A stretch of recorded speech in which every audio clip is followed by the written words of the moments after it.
신약성경 237쪽 사도행전 28장 11절에서 15절까지의 말씀을 한 절씩 교독합니다. 석 달 후에 우리가 그 섬에서 겨울을 난 알렉산드리아 배를 타고 떠나니 그 배의 머리 장식은 디오스구로라.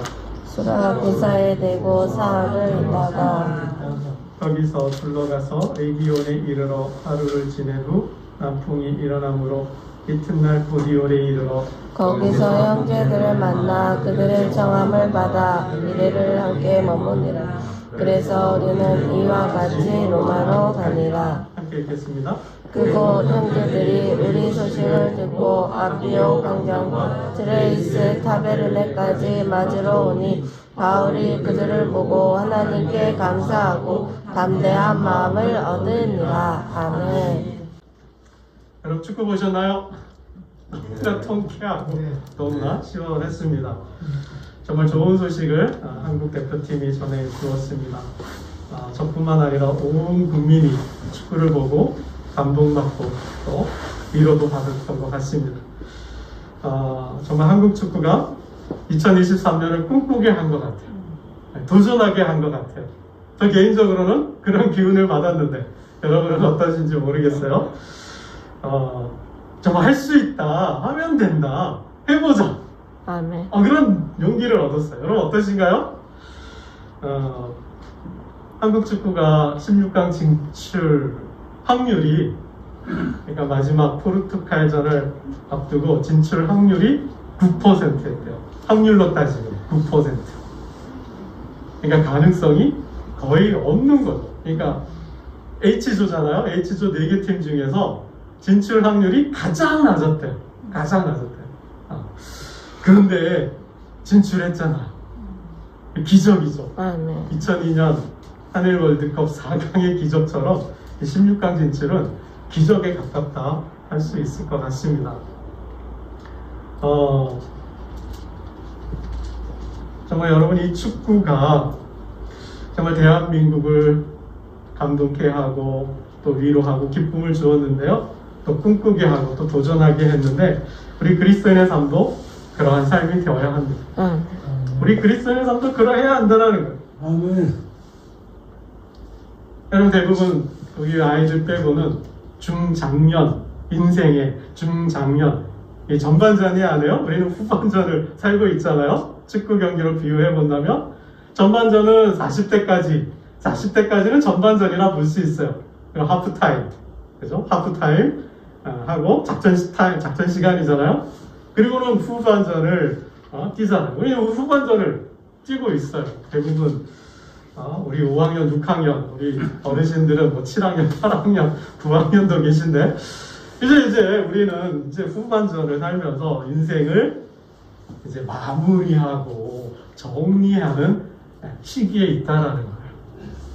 근데 칼 융이라는 심리학자나 정신분석자나 많은 심리학자들이 말하기를 이 중년에 이 마지막 인생에 살면서 우울하게 보내는 사람들이 너무 많대요.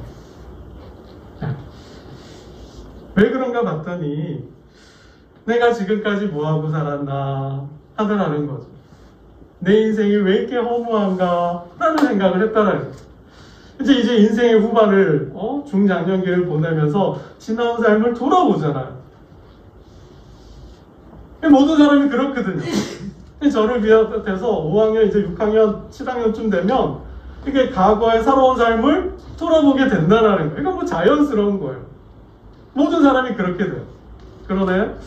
내가 지금까지 뭐하고 살았지? 내가 이룬 게 뭐가 있지? 아무것도 없네? 라는 생각이 들면 어때요? 삶이 침체되는 거예요. 그 삶이 절망이 되는 거죠. 내가 뭐하러 살았나? 열심히 살았는데 이 두 손에는 아무것도 없잖아요. 어떤 성취의 열매가 없잖아요. 어떤 삶의 열매가 없잖아요. 내가 뭐하고 살았지? 내가 뭐하며 살았나? 내 인생이 이렇게 의미가 없나? 내가 이렇게 무능한가? 그래서 어떻게 해요? 노년이 이게 불행하다라는 거예요. 삶이 우울해지는데 여러분, 내가 뭔가를 이루어냈다고 해서 내가 뭐 사업도 성공하고, 내가, 뭐 좋은 학교 가서 뭐 좋은 직장에 가고, 뭐 번듯한 삶을 살았다 하더라도 허무감은 찾아올 수 있어요. 왜 그러냐면, 나를 위해서만 살았기 때문이에요. 인생 후반전에, 인생 중년기에 내가 열심히 살아서 무언가를 이루었다 하더라도 허무감은 찾아와요. 나만을 위해서 살았기 때문에. 자기만을 위해서 살았기 때문에. 이제 인생 후반전쯤 되면, 이제 중년쯤 되면 내가 아닌 다른 사람을 위해서도 살 줄 알아야 한다는 거예요. 그럴 때 진정한 삶의 의미가 있대요. 그런 삶이 보람 있구나. 내가 잘 살았구나. 그래도 나는 내 인생이 쓸만한 인생이고 나란 사람이 좀 쓸만한 사람이구나. 그래야 마음의 평안이, 또 마음의 기쁨이 온다는 거죠. 좀 가만 생각해 보면 16강에 진출한 한국 대표팀이 그 선수 한 사람 한 사람들이 자신의 욕심, 욕망 때문에 뛰었을까요? 자신 한 사람의 개인의 꿈만을 위해서 뛰었을까요? 아니죠. 온 국민의 염원이었어요. 온 국민의 희망이었어요. 온 국민의 꿈이었어요. 네, 한 사람의 영광이고 욕심이고 소원이고 꿈이기도 하지만 대한민국 전체의 꿈이잖아요. 대한민국 전체의 소원이잖아요. 그들은 대한민국을 대표해서 대한민국의 이름으로 대한민국을 대신해서 뛰었잖아요. 그러하게 우리는 함께 기뻐하고 함께 감동하고 함께 꿈을 꾸게 되는 거죠. 여러분, 이러한 거라는 거예요. 내가 좋아하는 축구예요. 내가 사랑하는 축구예요. 내 꿈, 개인의 꿈이기요. 내가 우리나라가 16강에 8강에 4강까지도 한번 결승전까지도 가보자. 이런 한 사람의 꿈이 아니라 온 백성, 온 국민의 마음을 담고 있다라는 거죠. 여러분, 우리의 삶이 그러해야 한다는 거예요. 우리의 꿈이 2023년 새해의 꿈을 갖고 새로운 비전을 품고 또 한 해를 시작하는데, 우리가 꿈꾸는 모든 일들이, 이루고자 하는 모든 삶이 이제는 나의 삶이 나만을 위한 삶이 아니라 내가 아닌 다른 사람을 위한 삶도 되어야 한다는 거예요. 그렇지 않으면 절망이 찾아옵니다. 그렇지 않으면 삶의 의미를 잃고 삶을 상실하게 됩니다. 그래서 우울하다라는 거예요. 내가 뭐하고 살았지? 재미가 없다라는 거예요. 아무 낙이 없다라는 거죠. 솔로몬의 고백처럼. 내 공부한 날이 찾아오기 전에, 아무 낙이 없다고 할 해가 찾아오기 전에. 이게 뭐예요? 이 기쁨의 사람이란 존재는 함께 살아가는 존재잖아요. 공동체적인 존재잖아요. 사회적인 존재잖아요. 내가 아닌 사람 인자가 뭐야? 이게 짝대기 하나만 있나요? 아니잖아요. 기울어진 한 사람을 세워주는 게 사람이에요. 사람은 그렇다라는 거예요. 그런 존재라는 거예요. 그렇게 사회를 만들어 가야 한다는 거죠. 그래서 공동체를 이루고 공동체 안에서 사람들과 연대해서 함께해서 세워가는 거예요. 그럴 때 진정한 삶에 보람과 기쁨이 있다는 거죠. 그런 삶이 없을 때 사람이 어떻게 해요? 독단적이 돼요. 권위적이 돼요. 자기밖에 모르는 이기적인, 자기 중심적인 사람이 된다는 거예요. 그건 그리스도인의 삶이 아니에요. 여러분, 오늘 본문을 보면 바울과 그 일행이 이제 멜리데 섬을 떠나요. 우리 11절 말씀을 한번 보겠습니다. 11절입니다. 11절 함께 봅니다. 시작. 석 달 후에 우리가 그 섬에서 겨울을 난 알렉산드리아 배를 타고 떠나니 그의 머리 장식은 디오스소로라. 멀리서 그죠? 강풍 유라굴라를 만나서 한 보름 동안 표류하다가 멜리데 섬에 도착했죠. 얼마를 머물렀어요? 석 달 동안. 그러니까 겨울을 보낸 거예요. 이제 따뜻한 봄이 오자 멜리데 섬을 출발했는데, 그 배에 탄 사람들이 모두 몇 명이었어요? 276명. 기억하셔요? 276명. 276명이 타고 있었어요. 한 사람도 목숨을 잃지 않았어요. 모두 다 구조됐어요. 구원받았어요. 그 사람들이 276명이 멜리데에서 보낸 거예요. 겨울을 보낸 거예요. 굶어 죽었나요? 병들어 죽었나요? 뭐 먹고 살겠다고 뭐 섬을 막 헤매고 돌아다니는 그런 거 아니죠. 그들은 멜리데 섬 사람들의 환대 속에 환대를 받았고 그 환대 가운데 그죠? 함께 지내다가 환대를 받으며 떠났어요. 로마까지 가는데 필요한 모든 것을 실어줬다 그래요. 우리 10절 말씀도 한번 볼까요? 지난주 본문이죠. 28장 10절도 한번 보겠습니다. 시작. 후한 예로 우리를 대접하고 떠날 때 우리 쓸 것을 배에 실었더라. 3개월 동안 겨울을 날 때까지 겨울을 지날 때까지 뭐예요? 대접해주고 또 떠날 때는 뭐예요? 쓸 것을 채워줬대요. 로마까지 가는데 필요한 식량과 또 필요한 물품들을 다 채워주고 공급해줬다라는 거예요. 3개월 동안 먹여주고 재워주고 입혀주었을 뿐만 아니라 마치 난민을 보호하듯이 그죠? 난민을 대접하듯이 그렇게 대접해 주었을 뿐만 아니라 떠날 때도 로마까지 가는데 안전하게 가도록 모든 필요한 것을 물품과 식량을 제공해 줬다라는 거예요. 여러분 어떻게 이런 환대를 받을 수 있었을까요? 지난주 말씀드렸던 것처럼 이 사람들이 식인종이거나 로마의 반군이거나 아주 뭐 정이 없는 무정한 사람들이거나 하면 뭐 그죠? 얼마나 고생했을까요? 근데 이 276명을 그렇게 3개월 동안이나 먹여주고 재워주고 도와줬다라는 거. 여러분 이게 쉬운 일인가요? 절대 쉬운 일이 아니죠. 한 사람 할 수 있을 것 같아요. 이 정도면 여러분 뭐 러시아 사태가 나고 뭐 중동에 내분이라서 전쟁 사태가 나고 뭐 난민들이 우리나라에 오기가 시험나이 법적인 절차가 엄청 복잡하고 까다롭고 오더라도 뭐 한두 명 뭐 연고가 있거나 인척이 있거나 뭐 그죠? 국가에 초청이 있어야만 오는 거지. 276명이 이 정도면 그냥 뭐 난민 시설을 꾸려야 되는 거죠. 그렇게 도와줬다라는 거예요. 그런 환대를 받은 거예요. 그런 대접을 받은 거예요. 어떻게 이 멜리데 섬 사람들로부터 이런 환대를 이런 대접을 받을 수 있었을까?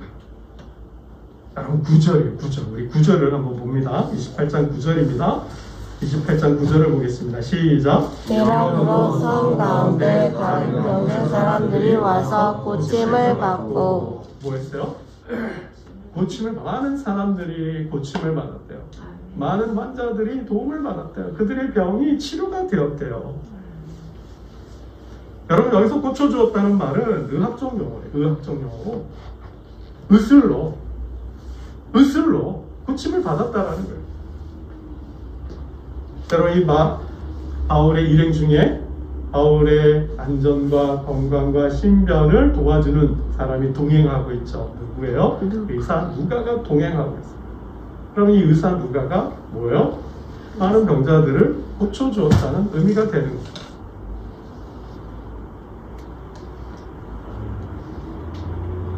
여러분 이렇게 우리는 바울과 누가의 삶을 병행해서 살아야 돼요.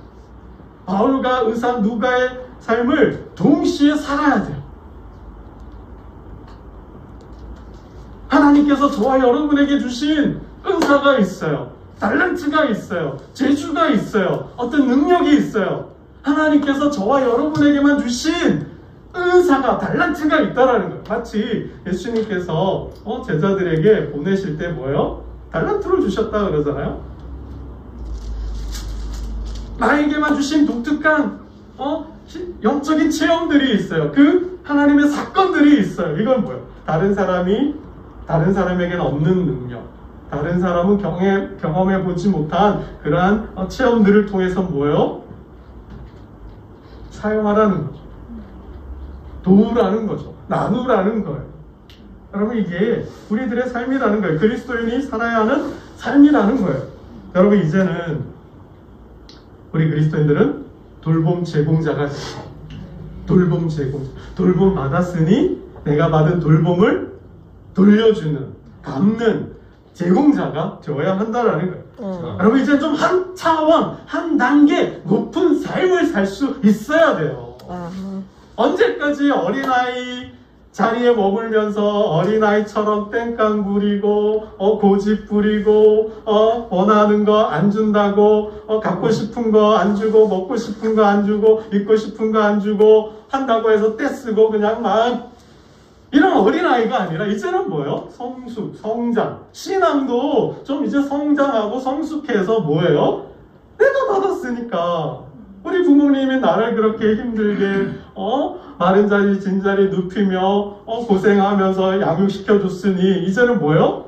내 부모를 봉양하고 공경하듯이 효를 다하듯이 이제 우리가 어린아이 신앙에서 이제 은혜라는 걸 또 받고 하나님의 영광도 경험하고 남들이 경험해보지 못한 없는 능력과 실력을 이제 좀 갖췄다면 뭐예요? 꽁꽁 쥐고 있는 게 아니라 좀 나눠줘야지. 그렇게 살아야 한다라는 거예요, 여러분. 이제는 여러분, 지금 우리 한국교회가 욕먹는 게 왜 목사가 욕먹고 교회가 욕먹어요? 지들밖에 모른다라는 거죠. 자기밖에 모른다라는 거죠.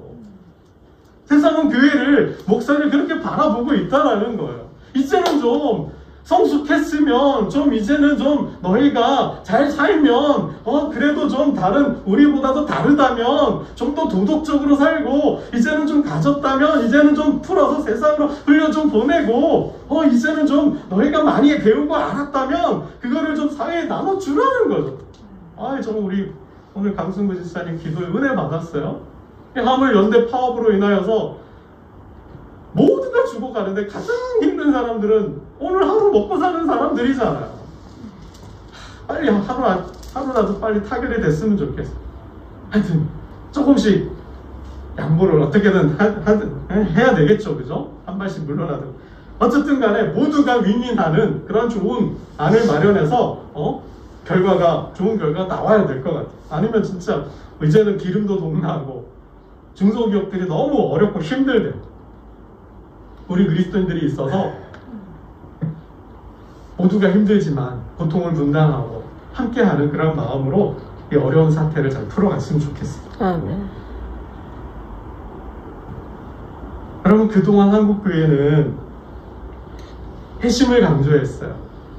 예수 믿고 구원받아야 된다. 이신 칭의, 거룩함을 받아야 한다. 칭의에 믿음으로 구원받고 믿음으로 의롭다함을 받는다. 그러니 회심해라. 그러다 보니 십자가, 예수님이 십자가에 왜 죽었냐? 너희의 죄 때문에 돌아가셨다. 그 죄를 고백하고 그 죄를 내놓고 그 죄를 회개해야 한다. 이거를 강조했어요. 이것만 너무 강조했어요. 그러다 보니 어떻게 됐어요? 구원은 받았는데 구원받은 이후에 삶이 없어요. 구원받으면 끝인가요? 아니에요, 여러분. 구원은 과정이에요. 구원은 여정이에요. 이제 구원받았으면 뭐예요? 구원받은 백성으로서 살아야 하는 삶이 있죠. 우리는 아직 천국에 가지 않았어요. 이스라엘 백성들이 애굽에서 나와서 시내산에서 하나님과 계약을 맺죠. 약속을 했어요. 이제 하나님은 나는 너희의 하나님이 될 거야. 이제 너희는 내 백성이야. 그런데 조건이 있어. 내가 너희에게 주는 법을 지켜야 돼. 광야의 삶을 살면서 그 법을 지켜야 했어요. 여러분 마찬가지예요. 그리스도의 은혜로 정말 십자가의 그 하나님의 사랑으로 저와 여러분이 죄를 속함 받고 하나님의 자녀 백성이 되었어요. 그건 끝이에요? 우리에는 살아야 할 삶이, 건너야 될 광야가 있어요. 아직 저 천국은 먼 미래의 이야기예요.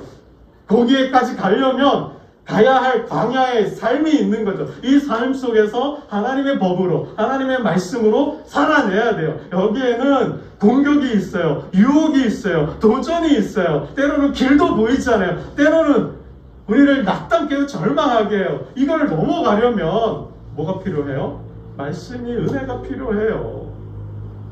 이 광야의 삶을 살아내는 힘이, 능력이 필요하다라는 거예요. 이제 구원받았으니 이제는 어떻게 돼요? 내가 어떻게 살 것인가?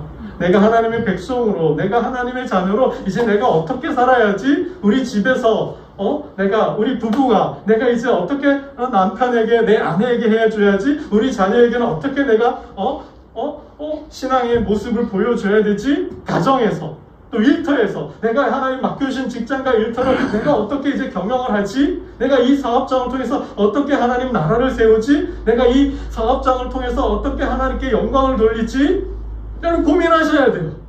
직장과 일터에서도 내가 예수 믿기 전에는 내가 좀 야비하고 좀 이기적으로 얌체짓도 많이 했는데 이제는 내가 저를 섬기고 먼저 솔선수범하고 내가 먼저 내가 커피도 한 잔 타주고 저들이 필요한 것이 무엇인지 내가 좀 도와주기도 하고 내가 휴가를 갈 때 내가 좀 양보도 해주고 그러면 좀 그런 그리스도의 모습들이 이제 나타나야 한다라는 거죠. 궁극적으로 하나님께서 왜 나를 자녀로 삼았는가? 왜 하나님께서 나에게 믿음을 주셨는가? 여러분 이제는 그 사명을 알고 깨닫고 사명도 감당하는 그런 삶을 살 수 있어야 한다는 그런 삶 속에 뭐가요? 내가 돌봄 받았으니까 내가 돌봄 받은 내가 이제 돌봄을 주는 사람이 되어야 돼요. 케어 기버가 되어야 돼요.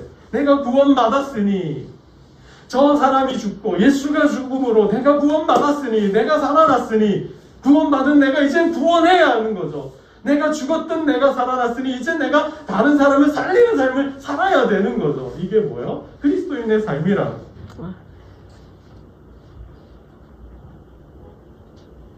여러분 의사 누가가 그렇게 살았다라는 거예요. 바울이 그렇게 살았다라는 거죠. 천막을 만들면서. 그죠? 천막을 만들어가면서 다른 사람들을 유익하게 했어요.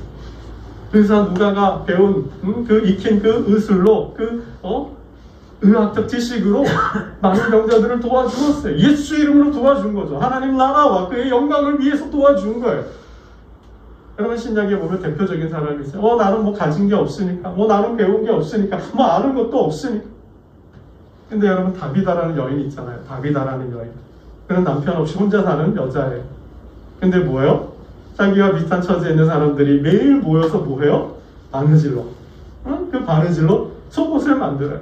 그 바느질로해서 겉옷을 만들어요. 이 추운 겨울날 옷이 없어서 헐벗은 사람들에게 따뜻하게 보내라고 뭐 해주는 거예요? 겉옷을 만들어 주는 거예요, 여러분. 그것이 생계수단일 수도 있어요. 그러나 생계수단 살기 위해서 그 일도 하지만은 뭐예요? 왜? 내가 이제 살 만큼 했으면 한두 개 더 만드는 거죠. 근데 공동체와 함께 그런 솜씨와 실력 있는 사람들이 모여서 만들어서 돕는 거죠. 여러분 오늘날에 또 얼마나 많아요? 구세군. 여러분 사랑의 열매, 연탄 나누기, 여러분 식품, 무인 급소 많잖아요. 여러분 우리도 이제 찾아봐야 돼요. 우리 교회적으로 할 수 있는 것이 있다면 좋지만 교회적으로 못하고 있다면 내가 개인적으로라도 할 수 있는 일들, 오늘도 이 겨울을 걱정하는 사람, 오늘도 하루를 걱정하는 사람, 오늘도 자신의 삶을 걱정하는 사람들, 그들을 도울 수 있는, 그들의 마음을 두고 그들의 형편을 보고 도울 수 있는 삶으로 바뀔 수 있어야 한다. 그랬을 때 뭐해요? 떠날 때 환대를 받잖아요. 그냥 환대예요? 로마까지 가는데. 제가 정확히 찾아보지는 않았지만 약 300에서 400km 정도 되세요. 그 거리를 가는데 필요한 모든 것을 채워주고 공급해 주잖아요, 여러분. 여러분 우리가 또 하나 생각해 봐야 될 게 기적만 바라서는 안 된다라는 거예요. 기적만 바라면 안 돼요. 주어진 삶에서 최선의 삶을 살아야 돼요. 여러분 정말 축구가 기적이 일어났어요. 기적이 일어났는데 여러분 축구 선수들이 바라기만 했나요? 16강 진출했으면 좋겠다. 그래서 기도만 했나요? 아니죠. 절대 그래서는 통과할 수가 없죠. 여러분 한국 축구가 포르투갈을 2대1로 이겼어요. 그런데 아직 가나와 우루과이전은 끝나지 않았어요. 약 8분 동안의 추가 시간이 있었대요. 스코어는 2대0이에요. 우루과이가 한 점만 더 넣으면, 한 골만 더 넣으면 한국은 탈락이에요. 그때 안정환 MBC 해설위원이 이렇게 이야기를 했어요. 이제 사람이 할 수 있는 일은 모두 다 했다. 우리가 할 수 있는 모든 일은 다 했대요. 이제는 뭐만 남았어요? 하늘의 뜻을 기다릴 뿐이다.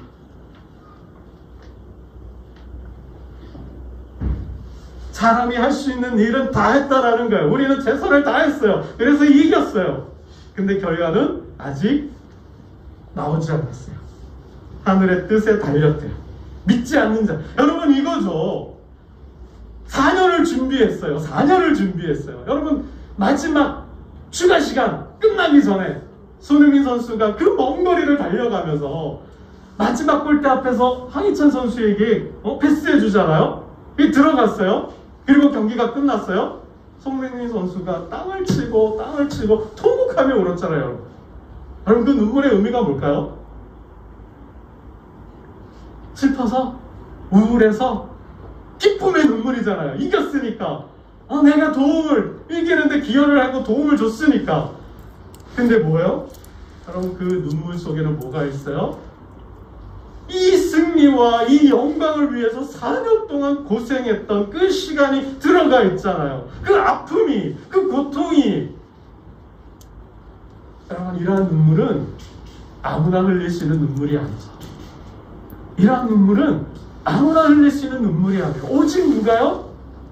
내가 하나님 주신 목표, 내 꿈, 그 비전을 위해서 오랜 시간 나를 단단하고 훈련하고 그 아픔을 참고 인내하면서 기다려왔던 사람만이 맛볼 수 있는, 흘릴 수 있는 눈물이라는 거예요. 아멘.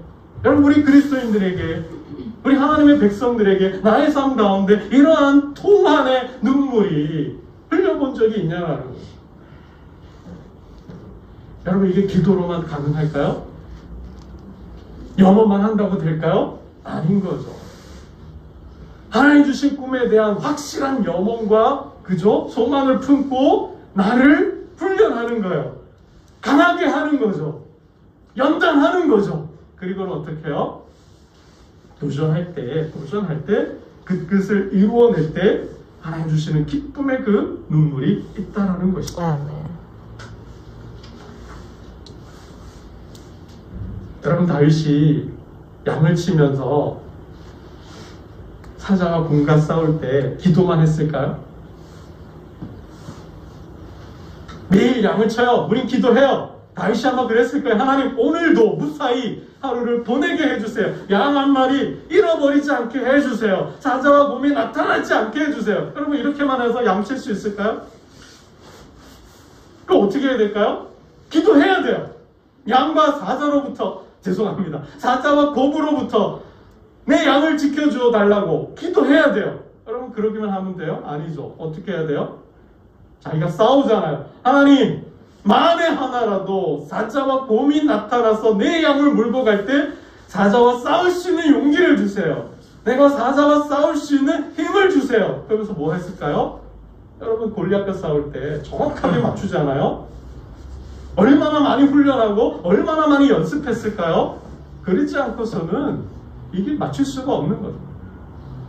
양을 지키면서 사자와 곰을 싸울 수 있는 힘과 능력과 실력을 길렀다는 거예요. 자기를 그렇게 훈련하고 연단했다는 거예요. 그러하기에 골리앗과 맞서 싸울 수 있는 용기가 생긴 거고 능력이 생긴 거고 그렇게 정확하게 이마에 맞추는 거죠. 아멘. 여러분 주님이 제자들을 훈련할 때 기도만 하라 그랬나요? 이런 이유는 기도 외에는 나갈 수가 없다. 그러니 기도만 하라 그랬나요? 아니잖아요. 말씀 훈련도 시키고 기도 훈련도 시키고 좀 되었다 싶으니까 세상으로 파송해서 훈련도 연습도 하게 하시잖아요. 그랬을 때 생기는 게 능력이라는 거예요. 제자를 부르실 때 귀신을 내어 쫓는 권세도 주셨다 그랬어요. 여러분 그냥 바로 생기나요? 아니요. 과정이 필요해요. 아멘. 기도 훈련과 말씀 훈련, 그죠? 가운데 저들이 믿음이 생기고 하나님의 역사를 보고 경험하는 그 훈련과 연단의 과정이 생기면서 뭐가 생긴가요? 골리앗을 맞서는 것처럼 세상에 나갈 힘이 생기는 거죠. 여러분 문자에만 갇히면 안 돼요.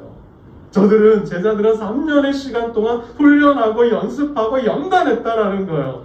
그러면서 하나님을 체험했다라는 거죠. 그 체험과 경험이 있으니까 능력이 생기는 거예요. 능력은 그냥 생기지 않는다라는 거예요.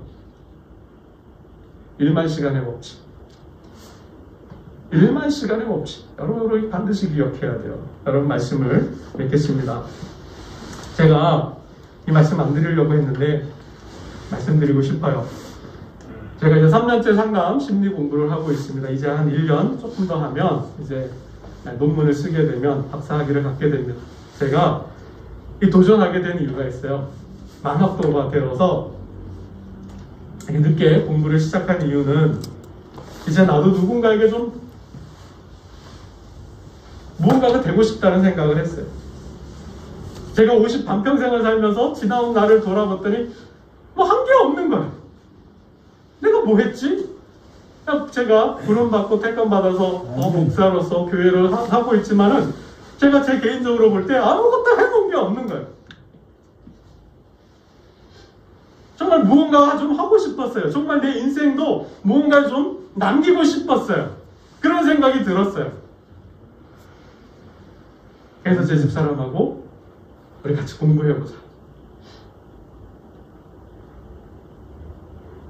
너무 아픈 사람이 너무 많으니까. 우리 부부처럼, 우리 가정처럼, 나처럼 아픈 사람이, 마음이 아픈 사람이, 마음이 병든 사람이 너무 많으니 우리 공부해서 사람들의 마음을 치료하고 그 마음에 사랑도 좀 주고 그 마음을 좀 희망도, 용기도 세워줄 수 있는 그런 공부도 좀 해보자.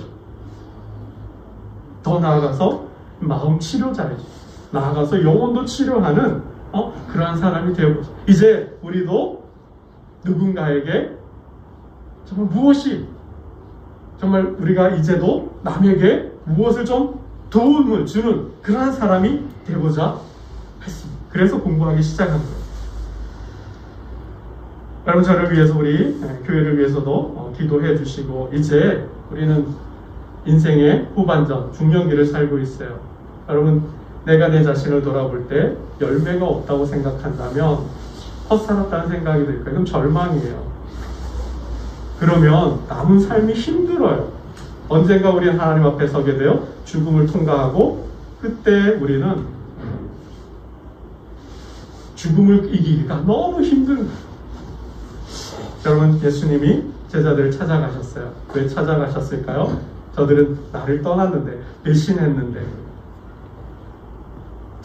자기 살아오겠다고 도망갔는데 왜 찾아가요? 회복이에요. 여러분 치유예요.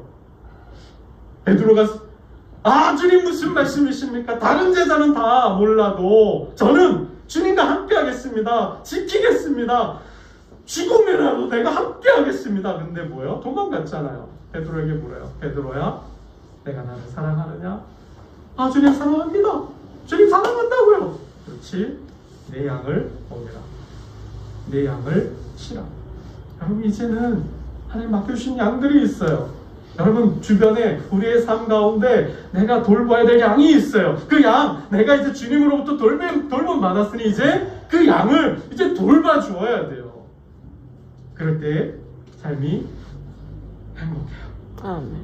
그럴 때 삶이 모든 상실을 모든 의미를 이길 수 있어요. 하나님의 기쁨을 누릴 수 있어요. 정말 그 누구도 맛보지 못했던 손흥민 선수가 흘렸던 그 기쁨의 통화의 눈물을 그 기쁨을 맛보는 정말 그리스도 안에서 경험하는 저와 여러분 되시기를 주님의 이름으로 축원합니다. 기도드리겠습니다. 하나님 아버지 감사합니다. 이제는 우리의 마음의 상처와 우리의 마음을 아픔을 치유하여 주시고 이제 내가 돌봄 받았듯이 그 돌봄을 제공해 주는 자가 되게 하여 주옵소서. 이제 내가 누군가의 기도와 사랑과 은혜 가운데 구원받았으니 이제 내가 아닌 다른 사람을 구원하는 삶을 살게 하여 주옵소서.